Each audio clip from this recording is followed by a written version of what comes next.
নীলুকে আবারও নিজের কাছে ফিরিয়ে নেওয়ার জন্য সূর্যকে অনুরোধ করল রায়। রায়ের বিয়ে নিয়ে নীলু শুরু করলো অশান্তি। জি বাংলার মিটিঝোড়া ধারাবাহিকে চলছে দারুণ টানটান পর্ব। একদিকে অনির্বাণ রায়ের বাড়িতে এসে রায়কে বিয়ে করার প্রস্তাব দিয়েছে তার মায়ের কাছে। অনির্বাণ এবং রায় একটা ক্যাফেতে দেখা করে এবং সেখানে নীলুর জীবন কিভাবে আবারও ঠিক পথে নিয়ে আসা যায় সেই নিয়েই কথা বলে। অনির্বাণকে জিজ্ঞাসা করে রায় সূর্যের সাথে একটা ক্যাফেতে দেখা করে। সূর্য সেখানে রায়কে তার নতুন জীবন শুরু করার জন্য শুভেচ্ছা জানায়।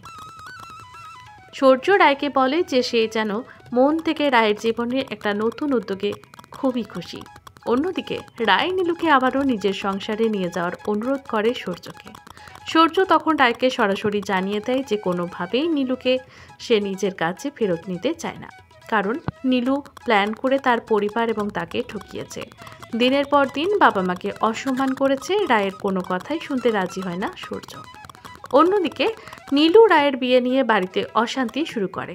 সে কোনোভাবেই তার দিদির এই সুখের জীবন মেনে নিতে পারে না। রায় বাড়ি গিয়ে তার মাকে সূর্যের সাথে কথা এবং নীলুকে বাড়ি ফিরিয়ে নিয়ে যাওয়ার জন্য যে কথাগুলো বলেছিল সবই বলে। সব কিছু কথা খুলে বললে রায়ের মা চিন্তায় পড়ে যায় যে কিভাবে নীলুর জীবন ঠিক পথে আনা যায়। কি ঘটতে চলেছে ধারাবাহিকের আগামী পর্বগুলোতে জানতে চোখ রাখুন জি বাংলার পর্দায়। সূর্য কি আবারও নীলুকে মেনে নিতে পারবে? দেখুন মিটিঝোড়া প্রতি সোম থেকে শুক্র ঠিক রাত 10টায় শুধুমাত্র জি বাংলার পর্দায়।